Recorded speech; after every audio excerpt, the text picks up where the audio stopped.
हाय viewers, एक नई video के साथ आपके सामने हाजिर है।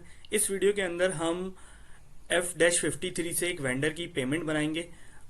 उस पीओ के अगेंस्ट पेमेंट बनाएंगे जो पीओ हमने पिछली वीडियोस के अंदर क्रिएट किया और उसके अगेंस्ट पर हमने गुड्स रिसीव करी। मैं टी कोड पे आया हूँ F-53। हमने एक पीओ बनाया इस 45 का 202, इसके अगेंस्ट पे देखें ये हमने गुड्स रिसीव करी और ये हमने इनवॉइस जनरेट करी। ठीक, अब इनवॉइस जनरेट करने के बाद हम इस की पेमेंट बनाते हैं। तो ये मैंने इसका डॉक्यूमेंट नंबर डाल दिया, रेफरेंस के तौर पे मैं यहाँ पे पीओ लिख सकता हूँ। ये मैंने इसका बैंक अकाउंट ले लिया कि इस बैंक अकाउंट के थ्रू पेमेंट कर रहा हूँ और यहाँ पे मैं वेंडर सेलेक्ट करके मैं इसको प्रोसेस ओपन आइटम के ऊपर क्लिक करता हूँ। तो ये देखें मेरे पास यही एक इनवॉइस ये 600 रुपीज़ की इनवॉइस जनरेट हुई हुई है और यही यहाँ पर शो हो रही है।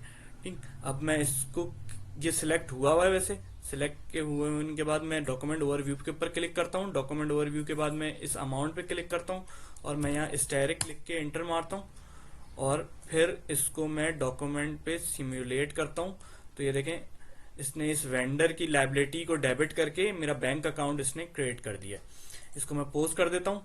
तो इस वेंडर के अगेंस्ट ये मेरी पेमेंट हो चुकी है।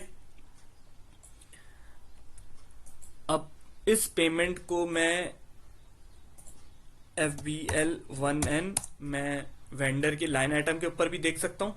देखिए क्लियर आइटम पे मैं क्लिक करता हूँ तो ये मैंने जो पेमेंट, ये मेरी लायबिलिटी जनरेट हुई थी और ये उसके अगेंस्ट पे मेरे पेमेंट डॉक्यूमेंट क्रिएट हो चुका है।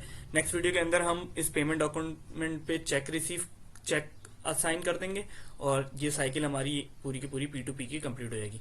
उम्मीद है आपको वीडियो पसंद आई होगी। Thanks for watching.